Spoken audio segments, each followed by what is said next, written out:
Good gardeners, welcome to Soil and Garden. And for today's video, we will be talking about the different characteristics of this Alocasia longiloba. And if you've been growing Alocasia for a longer time now, then you might be familiar with these different characteristics. But if it is your first time or if you're not so familiar with the characteristics of this plant, then this video might interest you and it might help you in one way or another. Okay, so would you believe that these two Alocasias here, I have two plants here, and would you believe that they came from the same plant?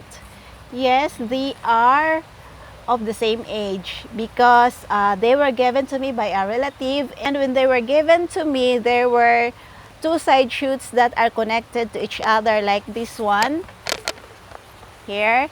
These two plants are connected to each other. So what I did when they were given to me was I separated these two and then planted them on different pots. And if you have noticed, even though they are of the same age, but they have different modes of growing, they have different sizes. And here you can see this is a bit smaller and this one is a lot bigger. Now let's compare the leaves. See, they are very different.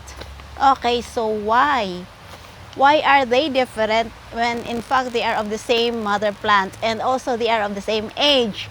Well, my answer to that is that it might be because of the pot, and also this is not observation only of this Alocasia but also of the other Alocasias that I have. These Alocasias have different characteristics. And again, when I planted these two plants, I separated them and planted them in different pots, and the pot was like this one. I planted them on a pot that are of the same size, and this was the old one. However, when I got a bigger pot, when I got this pot, so I only have one of these, so I transferred this other plant here, and this one I left here on this old pot. So what happened was this Alocasia that has been transferred to this bigger pot has grown bigger, and in fact it produces a flower. It has grown bigger but it does not produce a side shoot. However, this one that is on a smaller pot, it produced a side shoot. So as we can see here, the size of the pot matters. The bigger the pot, the more room it has for the roots of this Alocasia to expand. While this other one, it didn't grow much bigger. However, it produces a side shoot. So this is the mother plant. This is the sister of this plant, and it produces a side shoot, this one. So Alocasias, when they could not grow bigger, they multiply. They tend to multiply.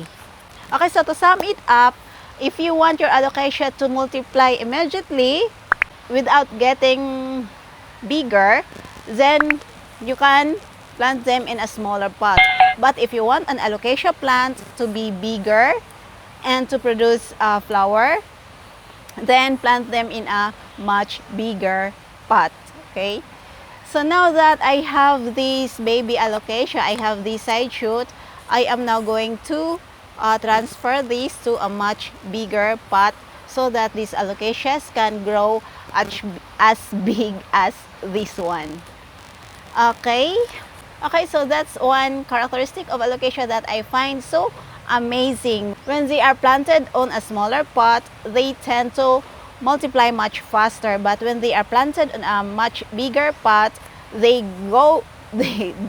get bigger much faster, but they don't produce much. They don't produce side shoots that quick.